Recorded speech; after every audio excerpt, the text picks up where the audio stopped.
Hello and welcome to my channel. मेरा नाम सृष्टि है, मैं मास्टर ट्रेनर हूँ सर्टिफाइड बाय एनएसडीसी। ये वीडियो है typography and computer application students के लिए जो 12th क्लास में टाइपोग्राफी एंड कंप्यूटर एप्लीकेशन जिन्होंने चूज किया है। सब्जेक्ट कोड है 817। इस वीडियो में डिस्कस कर रही हूँ सैम्पल क्वेश्चन पेपर जो सीबीएसई की वेबसाइट पे है। साथ ही मैं डिस्कस कर रही हूँ मार्किंग स्कीम, यानी कि मैं सारे क्वेश्चन के आंसर्स एक्सप्लेन करूंगी और आपको बताऊंगी कि हर क्वेश्चन का कितना मार्क्स आने वाला है। ठीक है, वीडियो को स्टार्ट करते हैं, ध्यान से सुनिए। सबसे पहले समझ लीजिए, सब्जेक्ट कोड है 817 typography and computer application. Paper है आपका 24 फरवरी को 2024, राइट। इस सैटरडे, आज है 19 तारीख, तो अभी कुछ ही दिन बचे हैं आपके टाइपोग्राफी के एग्जाम के लिए। तो ये समझना बहुत जरूरी है कि सैंपल क्वेश्चन पेपर किस तरीके से आता है। सबसे पहले समझना है कि 60 मार्क्स का पेपर आने वाला है, 3 घंटे में आपको उसको करना है। पार्ट ए आपका आने वाला है एम्प्लॉयबिलिटी स्किल, जो कि है 10 नंबर का। ठीक है, 10 नंबर में क्या क्या आता है आपका? पहला आता है कम्युनिकेशन स्किल, दूसरा आता है सेल्फ मैनेजमेंट, तीसरा आता है आईसीटी, चौथा आता है एंटरप्रेन्योर स्किल्स और पांचवा आपका है ग्रीन स्किल। ये पांचों मॉड्यूल्स मैंने यूट्यूब पे ऑलरेडी बना रखे हैं, मैं आपको लिंक शेयर करूंगी यहाँ पे। आप वहां पे जाके ये पांचों मॉड्यूल जो है ढंग से पढ़ेंगे और ये 5 मॉड्यूल्स के वीडियोस देखने के बाद एम्प्लॉयबिलिटी स्किल में आपको पूरे नंबर आ सकते हैं अगर आपने ध्यान से वीडियो में पढ़ाई की है तो। ठीक है, तो ये पांचों यूनिट्स हैं, हर यूनिट में से 2-2 नंबर के क्वेश्चन आएंगे, तो टोटल कितना हो गया? 10 नंबर। 10 नंबर आपका एम्प्लॉयबिलिटी स्किल है, तो अगर आपने एम्प्लॉयबिलिटी स्किल बढ़िया से पढ़ा हुआ है तो 10 नंबर आपके कहीं नहीं जाएंगे 60 में से। ठीक, पार्ट बी जो आपका है वो है सब्जेक्ट स्पेसिफिक स्किल, यानी कि टाइपोग्राफी एंड कंप्यूटर एप्लीकेशन के क्वेश्चन यहाँ पे आने वाले हैं। सबसे पहले देखिए इसमें कितने पार्ट्स हैं, 7 पार्ट्स हैं। पहला है कॉरेस्पॉन्डेंस, दूसरा है मैन्युस्क्रिप्ट, तीसरा है एक्सेल, चौथा है पावर पॉइंट, पांचवा है इंटरनेट सर्च, छठा है ईमेल और सातवां है कंप्यूटर वायरस। ये 7 टॉपिक आपके आने वाले हैं। ठीक है, और टोटल कितने नंबर के आएंगे? 50 नंबर के आएंगे। हर टॉपिक के आगे लिखा हुआ है कि टॉपिक से कितने सवाल आने वाले हैं। जैसे कॉरेस्पॉन्डेंस से कितने क्वेश्चन आएंगे? 6 क्वेश्चन आएंगे। मैन्युस्क्रिप्ट से कितने क्वेश्चन आ रहे हैं? 5। एक्सेल से कितने? 9। पावर पॉइंट से कितने? 7। तो ऐसे ऐसे यहाँ पे बता रखा है पूरा डिस्ट्रीब्यूशन। तो आप ये वीडियो देखने के बाद इसको पढ़ेंगे भी, डॉक्यूमेंट को लिंक में शेयर करूंगी, तो वहां जाकर आपको पढ़ना है। ठीक है, दोबारा से। अब यहां देखिए दोबारा, ये पेपर का आपका इंस्ट्रक्शन दिया हुआ है। पहला क्वेश्चन पे आ जाते हैं सीधा सीधा। लेफ्ट हैंड साइड में क्वेश्चन पढ़ूंगी, राइट हैंड साइड में आंसर लिखें। ठीक है, सबसे पहला क्वेश्चन आया है एग्जाम में, what is positive thinking? Positive thinking क्या होती है? तो आंसर देखिए, positive thinking to think that one can get things done and be happy. Positive thinking क्या होती है? कि हम सारे काम कर सकते हैं और हमें खुश रहना है, तो वो होती है पॉजिटिव थिंकिंग। ये कहां से लिया गया? एम्प्लॉयबिलिटी स्किल्स की बुक से लिया गया, देख लो यहाँ पे। और कौन से चैप्टर से है? सेल्फ मैनेजमेंट चैप्टर से। पेज नंबर भी बताया हुआ मार्किंग स्कीम में, कहां पे आपको आंसर मिल जाएगा। 1 नंबर का ये क्वेश्चन है। दूसरा क्वेश्चन देखो, स्प्रेडशीट को एक्सप्लेन करो। स्प्रेडशीट क्या होती है स्टूडेंट्स? स्प्रेडशीट जो एमएस एक्सेल में आप शीट पे काम करते हो ना, जिसमें रो कॉलम होते हैं, उसी को आपको भाषा में लिख लेना है। स्प्रेडशीट और electronic spreadsheet is also a long sheet of rose and columns. क्या होते हैं इसमें? रो और कॉलम। रो क्या होता है? हॉरिजॉन्टल, कॉलम क्या होता है? वर्टिकल। किस पर? कंप्यूटर स्क्रीन पर। आगे देखो, this helps to manage and organise data in rows and columns. तो जो स्प्रेडशीट होती है ना, ये हमारे डेटा को ऑर्गेनाइज करने में मदद करती है। किसमें? रो और कॉलम में। Spreadsheet can be use to do calculations on data, create data reports, manage accounting और documents, do data analysis etcetera. तो स्प्रेडशीट से आप क्या कर सकते हो बच्चों? कैलकुलेशंस कर सकते हो, डेटा रिपोर्ट बना सकते हो, अकाउंटिंग के डॉक्यूमेंट्स को मैनेज कर सकते हो, डेटा एनालिसिस कर सकते हो। You can also create graphical representation of data, और आप डेटा को जो है ग्राफिकल रिप्रेजेंटेशन कर सकते हो स्प्रेडशीट के अंदर। ये कहां से आया क्वेश्चन? आईसीटी से आया। ICT, information and communication technology, उस चैप्टर के अंदर ये क्वेश्चन आपको मिल जाएगा। तीसरा सवाल है, who is an entrepreneur? Entrepreneur कौन होता है? 1 नंबर का फिर से सवाल आ गया।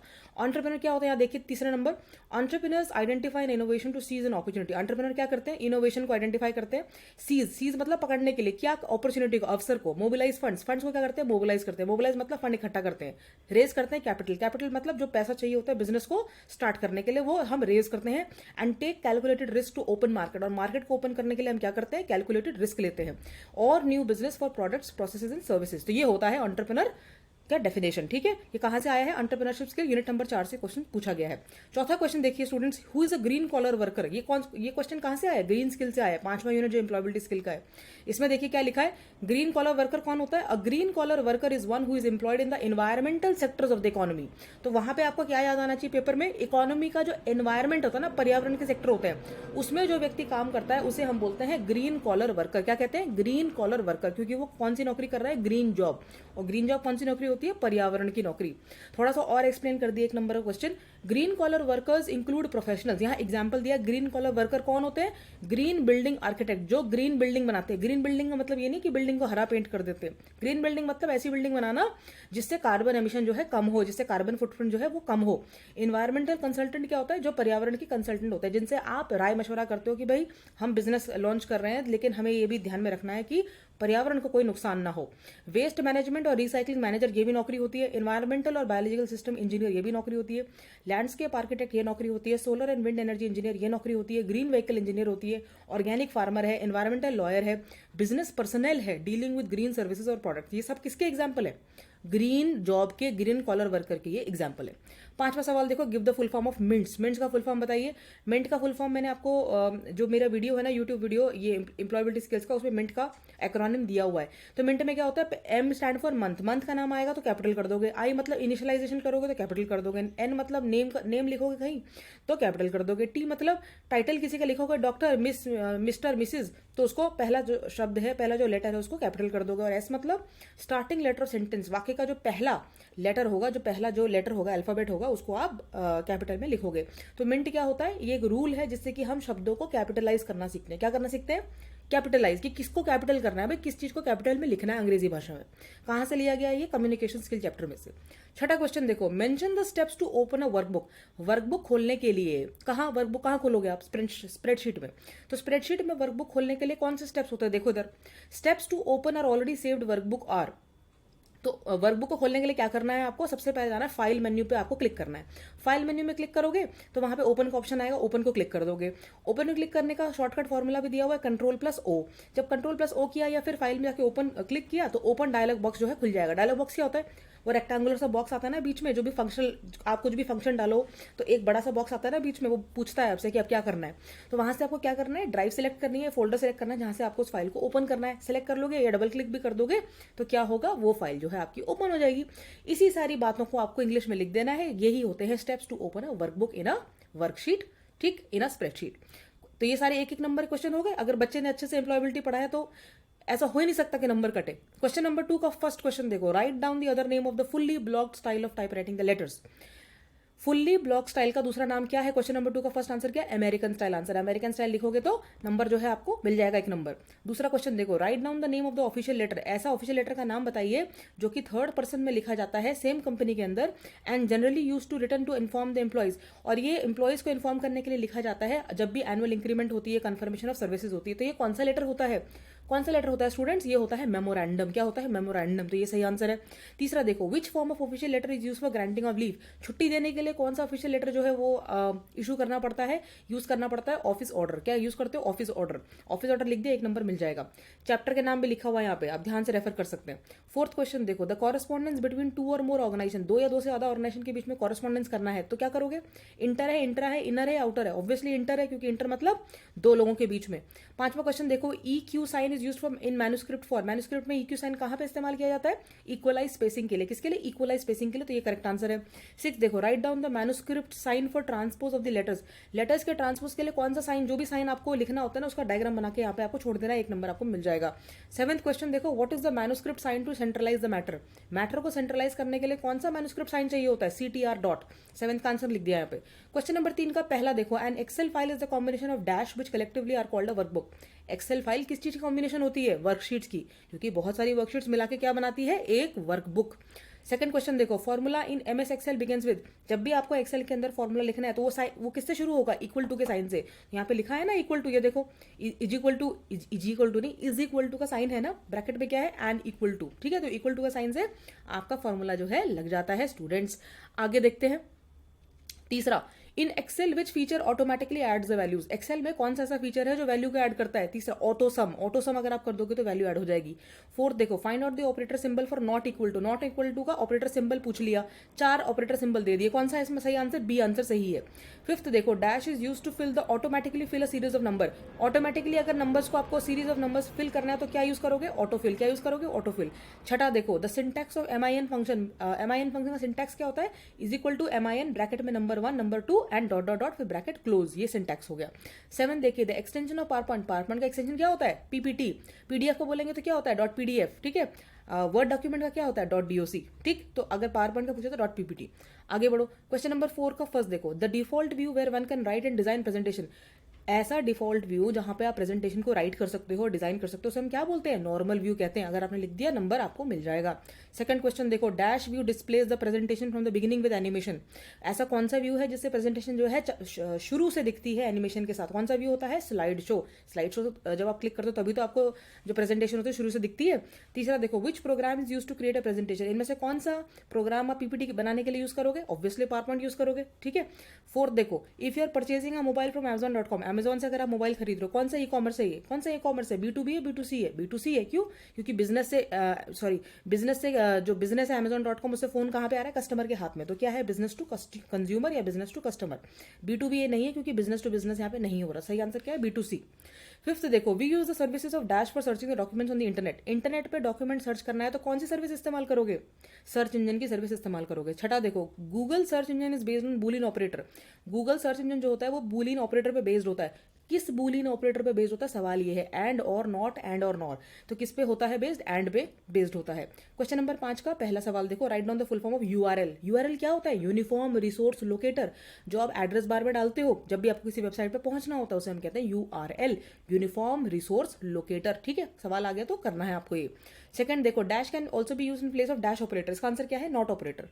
ठीक है, नेक्स्ट देखो, email stored in the dash server. Email कहाँ स्टोर होता है? मेल सर्वर में स्टोर होता है। फोर्थ देखिए, Gmail is dash product. Gmail किसका प्रोडक्ट है? गूगल का प्रोडक्ट है। जब जीमेल में जब आप गूगल के अंदर मेल डालते हो, सॉरी जीमेल इस्तेमाल करते हो, तो वो किससे कनेक्ट कर रहा है? गूगल से कनेक्ट कर रहा है ना, तभी तो जीमेल में साइन इन करने से गूगल फोटोज खुल जाती हैं। तो किसका प्रोडक्ट है ये? गूगल का प्रोडक्ट है। पांचवा देखो, the dash of an email is the single line of text people see when they receive your email. Obviously subject है ना, हाँ सब्जेक्ट। सब्जेक्ट लाइन, ईमेल की सब्जेक्ट लाइन ही तो होती है पहली लाइन, जो हम देखते हैं जब भी हमें कहीं से ईमेल आता है तो उसे क्या बोलते हैं? Subject line. ठीक है। सिक्स क्वेश्चन देखो, your email box is full of males. आपका ईमेल बॉक्स है, मतलब सपोज आपका जीमेल है, उसमें सारे मेल भरे हुए हैं। If you want to delete some mails, अगर आपको मेल डिलीट करने हैं तो कौन सा बटन यूज होगा? उसके लिए कौन सा बटन यूज होगा? ट्रैश यूज होगा। ट्रैश में जाता है वो वाली ईमेल जिसको आपको डिलीट कर देना है। क्वेश्चन नंबर 6 का पहला क्वेश्चन देखो, the unwanted mails are automatically transferred in.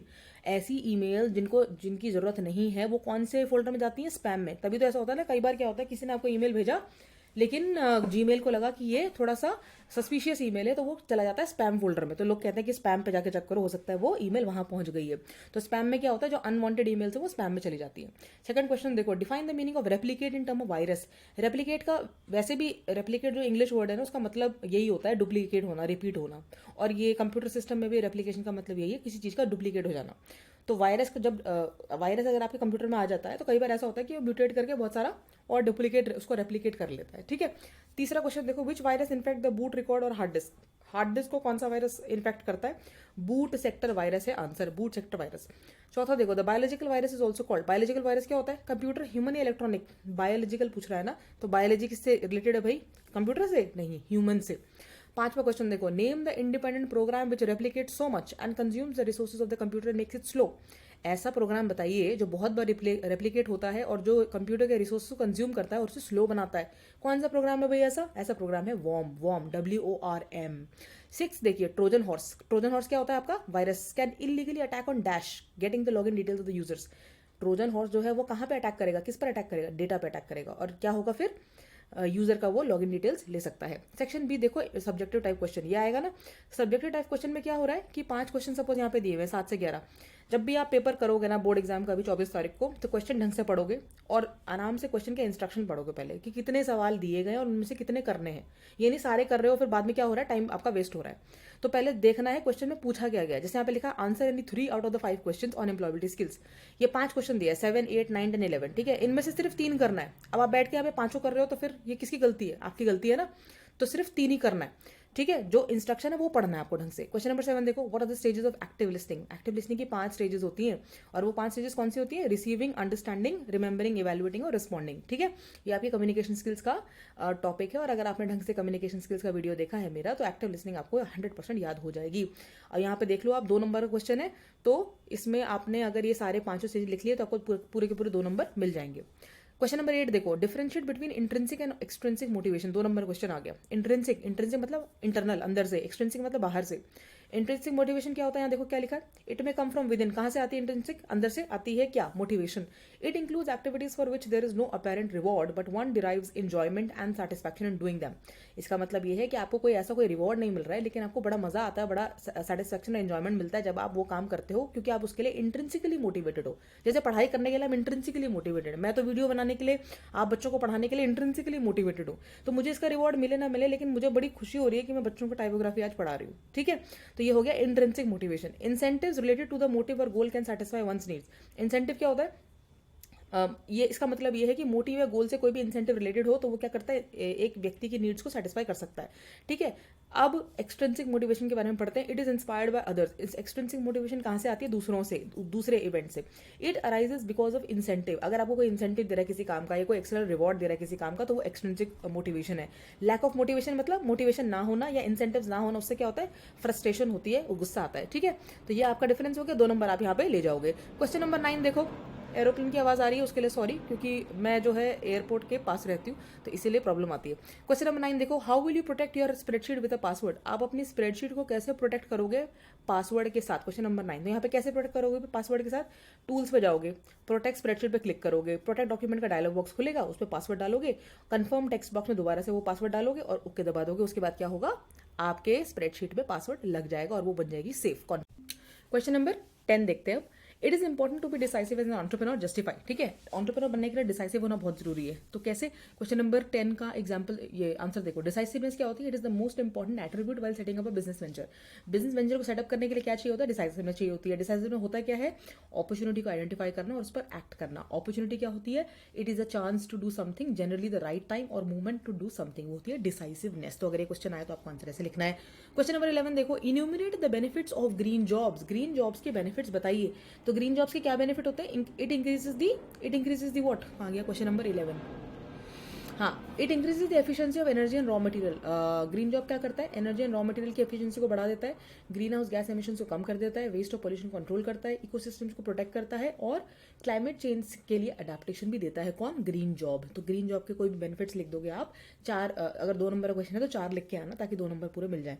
Question number 12 देखो, इसमें क्या लिखा हुआ कि 5 क्वेश्चन दिया है, 12 से 16, उसमें कितने करने हैं, 3 करने हैं। ठीक है, और वर्ड लिमिट भी देखो 20 से 30 वर्ड्स अराउंड। ठीक, तो यहाँ पे देखो क्वेश्चन नंबर 12 क्या है, define any 2 features of indented style letter. Indented style letter के 2 फीचर बता दो। क्या लिखा है, older style of type writing the letter, सबसे पुराना स्टाइल है। दूसरा, the beginning of first line of each paragraph by indenting in the left side of the margin. तो इसमें इसका मतलब क्या है कि beginning of first line, paragraph का जो पहला लाइन का बिगिनिंग है वहां पे आपको इंडेंट करना है left side of the margin में, तो वो आपका हो गया क्या, इंडेंटेड स्टाइल लेटर। दूसरा है question number 13, define the meanings of manuscripts. Manuscripts क्या होती है, they are rough scripts, hand written, हाथ से लिखी गई या printed, in any form, having the features of correction, addition, deletion, alterations और मॉडिफिकेशंस। ये होता है मैन्युस्क्रिप्ट। क्या होता है, मैन्युस्क्रिप्ट। क्वेश्चन नंबर 15 देखो, differentiate between a workbook and worksheet. Workbook और वर्कशीट के बीच में डिफरेंस बताओ। तो वर्कबुक और वर्कशीट के बीच में तो सिंपल सा डिफरेंस यही है कि वर्कशीट क्या हुआ, एक वर्कशीट जिसके अंदर स्प्रेडशीट है, आप रो कॉलम बने हुए, और वर्कबुक क्या हुआ जिसमें बहुत सारे वर्कशीट्स हैं, तो वो वर्कबुक हो गया। ठीक है, वही यहाँ पे लिखा हुआ है, आप आराम से इसको पढ़ सकते हो। क्वेश्चन नंबर 15 देखो, explain the steps to create a PowerPoint presentation. PPT बनाने के लिए स्टेप्स क्या है, क्या है पीपीटी बनाने के लिए स्टेप्स, कौन बताएगा मुझे। पीपीटी बनाने के लिए स्टेप्स यहाँ पे दिया हुआ है। कंप्यूटर को पहले स्टार्ट करो, ऑफिस बटन पे जाओ, न्यू प्रेजेंटेशन डायलॉग बॉक्स को ओपन कर लो, ब्लैंक प्रेजेंटेशन को क्लिक करो और क्रिएट करो, आपका एक नया पीपीटी शुरू हो जाएगा। ठीक है, क्योंकि पूछा गया कि how steps to create a PPT, मतलब पीपीटी क्रिएट करनी कैसे है, पीपीटी में क्या करना है ये नहीं पूछा गया, पीपीटी कैसे स्टार्ट करनी है, इसलिए यहाँ पे स्टार्ट द कंप्यूटर से स्टार्ट हो रहा है। क्वेश्चन नंबर 16 देखो, define the web browser. Web browser क्या होता है, a software application to be use to locate files in internet. Internet पे जब आपको फाइल्स को लोकेट करना होता है तो उसके लिए जो सॉफ्टवेयर लगता है उसको हम बोलते हैं वेब ब्राउजर। वेब ब्राउजर की एग्जांपल आपका क्या हो गया, गूगल क्रोम हो गया, ऐसे बहुत सारे, मोजिला का फायरफॉक्स भी है, माइक्रोसॉफ्ट का बिंग है, और भी बहुत सारे ऐसे वेब ब्राउजर्स अवेलेबल हैं। क्वेश्चन नंबर 17 देखो, explain the 2 methods to resize the rows and column. Column और रो को अगर रीसाइज करना तो कैसे करोगे, तो कैसे करोगे, आईसीटी का क्वेश्चन है, यहाँ इसको ढंग से पढ़ लेना और कर लेना। ये प्रैक्टिकल अगर आपको आता है तो आप आसानी से इसको थ्योरी लिख सकते हो। आगे देखो question number 18, right the steps for adding an image from clip art. Clip art में से इमेज ऐड करनी है पीपीटी में, तो क्या करना है, स्टेप्स बताओ। 3 नंबर क्वेश्चन आया, तो क्या करना है, इंसर्ट टैब पे जाना है, इलस्ट्रेशंस पे जाना है, क्लिप आर्ट निकालनी है। क्लिप आर्ट में आपको वर्ड या फ्रेज टाइप करना है, किस तरह का क्लिप आर्ट चाहिए, गो पे क्लिक करना है और फिर आप जो है आप देखोगे क्लिप आर्ट जो है वो ऑटोमेटिकली पीपीटी के अंदर एंटर हो जाएगा। पीपीटी मतलब PowerPoint presentation. Question number 19 देखो, write down the different steps for replying an email. Email को रिप्लाई करने के लिए अलग अलग स्टेप देखो। स्टेप क्या है, just click in the box below the message and type away. Click the arrow icon in the top right corner में एरो आइकन को क्लिक करो, रिप्लाई करो। उसके बाद रिप्लाई करने के टाइम पे the previous text from the rest of the conversation can be seen, जो बाकी का पिछला वाला जो कॉन्वर्सेशन हुआ है वो भी आप देख सकते हो जब आप किसी भी ईमेल में रिप्लाई करते हो। कहने का मतलब ये है कि कोई भी ईमेल सपोज आपके पास आया, ठीक है, आपने रिप्लाई का बटन दबाया उसमें जीमेल में, तो उससे क्या होगा कि जो ओरिजिनल ईमेल था ना वो तो रहेगा ही रहेगा, और उसके ऊपर जो आपका करंट आपका जो आंसर है वो आप उसके ऊपर लिख सकते हो। यही बताना है। क्वेश्चन नंबर 20 से 24 तक आ जाओ। ये लास्ट के 5 क्वेश्चन है, ठीक है। 50 से 80 वर्ड में लिखने हैं, और कितना बोला है इसमें, 5 क्वेश्चन दिया हुआ है, 5 में से कोई भी 3 करने हैं, ठीक है। क्वेश्चन नंबर 20 देख लेते हैं। सबसे पहले define the features of the office order letter. Office order letter के फीचर्स बताइए। 4 नंबर का क्वेश्चन है। अब 4 नंबर क्वेश्चन का आंसर देखो कितना बड़ा है, ठीक है। इसको पढ़ लेना। Office orders are used by competent authority for issuing instructions for internal administration, जैसे कि change of working hours, warning letter, show cause notice, grant of leave, distribution of work, promotion, transfer. इन सब के लिए क्या इस्तेमाल होता है, ऑफिस ऑर्डर। ऑफिस ऑर्डर क्या होता है, डाउनवर्ड कम्युनिकेशन होता है। तो ऑफिस ऑर्डर कहाँ पर इशू होता है, पीरियोडिकली मतलब समय समय पे इशू होता है। सीक्वेंस ऑफ इन्फॉर्मेशन क्या होती है, प्री डिसाइडेड होती है, पहले से डिसाइड होती है। Copy of the office order is also forwarded to the other department. जो कॉपी मतलब जो आप सीसी करोगे ना, किसको सीसी करोगे, बाकी डिपार्टमेंट के ऑफिस को भी आप सीसी करोगे। और ऑफिस ऑर्डर क्या होता है, थर्ड पर्सन में लिखा जाता है। तो ये सारे फीचर्स है। अगर आपने इसमें 4-5 फीचर्स लिख दिया बढ़िया से, 4 नंबर आपको मिल जाएंगे। तो अच्छा खासा पैराग्राफ में लिख के आना आंसर। क्वेश्चन नंबर 21 देखो। Explain the basic properties of a formula in Excel. Excel में जो फॉर्मूला लगाते हो ना उसके बेसिक प्रॉपर्टीज बता दो। तो सबसे पहले बताना है कि फॉर्मूला में होता है ऑपरेटर, सेल रेफरेंसेज, रेंज का नाम, वैल्यू फंक्शन। ऑब्वियसली जैसे आप समेशन करोगे वैल्यूज का तो उसमें आप रेंज डालते हो ना, इज इक्वल टू साइन डालते हो ना, तो ये सब क्या है, ऑपरेटर है, रेंज का नाम है, रेंज की वैल्यूज है। फॉर्मूला जो होता है हमेशा किससे स्टार्ट होता है, इज इक्वल टू साइन से, तो वो भी एक आपका फीचर हो गया।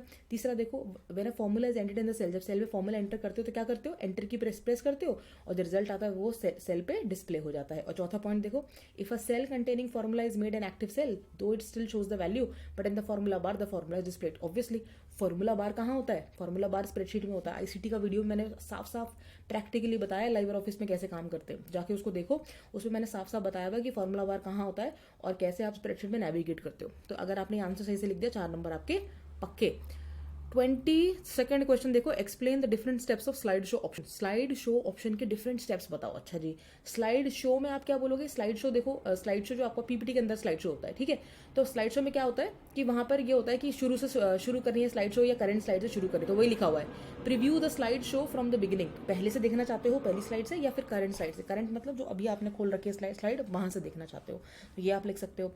स्लाइड शो को सेटअप कैसे करते हैं, it allows you to set the preferences. Slide show कैसे दिखाई जाएगी, जैसे कि आप लूपिंग ऑप्शंस बता सकते हो, नरेशन ऑप्शन, नरेशन मतलब पीछे से आपको वॉइस ओवर डालना है उसमें। मॉनिटर रेजोल्यूशन मतलब जब आप रेजोल्यूशन को मॉनिटर करना चाहते हो कि कैसा रेजोल्यूशन का दिखना चाहिए, और नरेशन को भी रिकॉर्ड कर सकते हो। तो ये सारा डिटेल में दिया हुआ है, किसके बारे में, ये दिया हुआ है स्लाइड शो ऑप्शन के बारे में। 4 नंबर का क्वेश्चन है। 23rd क्वेश्चन देखो। Discuss in detail about any 2 popular search engine. कोई भी 2 सर्च इंजन के बारे में आपको डिस्कस करना है डिटेल में। 4 नंबर का क्वेश्चन है, तो दोनों सर्च इंजन को डिटेल में आपको डिस्कस करना है। तो यहाँ पर कौन से आंसर में लिखे हुए हैं, पहला गूगल, दूसरा याहू। गूगल का फुल फॉर्म क्या होता है, बड़ा इंटरेस्टिंग है, global organization of oriented group language of earth, ठीक है। पावरफुल टूल है, प्रैक्टिकली इंपॉसिबल है इसके बिना इन्फॉर्मेशन फाइंड आउट करना। और गूगल किस पे बेस्ड है, लॉजिकल एंड ऑपरेटर पे बेस्ड है। 3D कीवर्ड सर्च ऑपरेशन ये इस्तेमाल करता है। ये हो गया 2 नंबर का गूगल। अब 2 नंबर का याहू देख लेते हैं। It is an acronym for yet another hierarchically organized oracle, ठीक है, ये इसका फुल फॉर्म है। It is a web search engine owned by Yahoo. किसका है ये, याहू का है। It is actually a directory, a subject index. और ये सर्च क्या करता है, सब्जेक्ट सर्च करता है, टॉपिक सर्च करता है। किस पे बेस्ड है ये भी लॉजिकल एंड ऑपरेटर पे बेस्ड है, और वाइल्ड कार्ड पे बेस्ड है after every search word. It is a filtered search site. ये फिल्टर्ड सर्च साइट है, एक सर्च एजेंट है, कैटेगरी बेस्ड अप्रोच है, और रिसेंटली ये 3D टेक्नोलॉजी पे स्विच हो गया है। तो ये हो गया आपका सर्च इंजन वाला क्वेश्चन। अब आ जाओ लास्ट क्वेश्चन। लास्ट क्वेश्चन है explain at least 5 effects of computer virus. Computer virus के 5 इफेक्ट्स बता दीजिए। 4 नंबर का क्वेश्चन है। आंसर देखो। Computer virus can slow down your computer performance and become inefficient और रन स्लोली। मतलब कंप्यूटर वायरस आपके कंप्यूटर की जो परफॉर्मेंस उसको स्लो कर सकता है, और इससे आपका कंप्यूटर जो है वो इनएफिशिएंट होगा। दूसरा, it tends to fill up the computer with useless date. Computer virus जो है कंप्यूटर को फिलअप करता है यूजलेस डेट के साथ, अगर कंप्यूटर वायरस आ गया तो। तीसरा, virus can corrupt the system file. Virus क्या कर सकता है, सिस्टम की फाइल को करप्ट कर सकता है, करप्ट। फोर्थ है, virus can also wipe out the boot sector creating problems. Virus क्या कर सकता है, बूट सेक्टर को पूरा वाइप आउट मतलब पूरा साफ कर सकता है। When you boot into the Windows which contain system information, तो आपकी सिस्टम की इन्फॉर्मेशन उड़ सकती है अगर वायरस आ गया तो, ठीक है, तो उड़ने को हिंदी इंग्लिश में क्या बोलोगे, वाइपिंग, वाइपिंग, ठीक है। फिफ्थ देखो, it can make the changes in the data of the programs और files and cause erratic results, मतलब अगर वायरस आपके कंप्यूटर सिस्टम में आ गया तो प्रोग्राम के डेटा में वो चेंजेस कर सकता है और जो फाइल्स हैं वो एराटिक रिजल्ट दे सकती है। एराटिक मतलब बिल्कुल ही एबनॉर्मल, एब्सर्ड। सिक्स्थ है, it might steal important information from your computer, आपके कंप्यूटर से इंपॉर्टेंट इन्फॉर्मेशन को स्टील मतलब चोरी कर सकती है, and send the same to some other person, और सारी डिटेल्स आपके निकाल के कहाँ दे सकती है, किसी दूसरे आदमी को, ठीक है। तो ये सारे जो हैं 5 इफेक्ट्स हैं कंप्यूटर वायरस के। अगर आपने इनमें से ये 6 पॉइंट दिए, अगर आपने इनमें से कोई भी 5 लिख दिए तो आपको 4 नंबर मिल जाएंगे। 5 लिख दिए या 6 लिख दिए, 6 लिख दिए तो बहुत अच्छी बात है, लेकिन अगर 5 लिख पा रहे हो तो भी आपको 4 मार्क्स मिल जाएंगे, लेकिन अगर उससे कम है, 2 लिख रहे हो, 3 लिख रहे हो, तो ऑब्वियसली नहीं मिलेगा मार्क्स, ठीक है। तो इस तरीके से हमें समझना है कि पेपर तो ऐसा आता है, और पेपर ये सैम्पल क्वेश्चन पेपर जहां तक मैं बात कर रही हूँ, सोच सकती हूँ ये तो थोड़ा आसानी है। अब जो इसका ओरिजिनल वाला जो पिछले साल 2023 का पेपर आया था ना, उसका भी मैं अभी एनालिसिस करके यहाँ पर अपलोड करती हूँ। तब तक आप अपनी पढ़ाई रखो सही। 24 को आपका एग्जाम है, ऑल द वेरी बेस्ट। और कोई भी क्वेश्चन या डाउट्स है मुझे कॉमेंट्स में बताना जरूर। आई होप आपको समझ में आ गया है चैप्टर, और अगर आप चैप्टर कह रहे हो, सैम्पल क्वेश्चन पेपर, और कोई भी डाउट हो तो मुझे बताना, ठीक है। Thank you so much for listening, have a good day.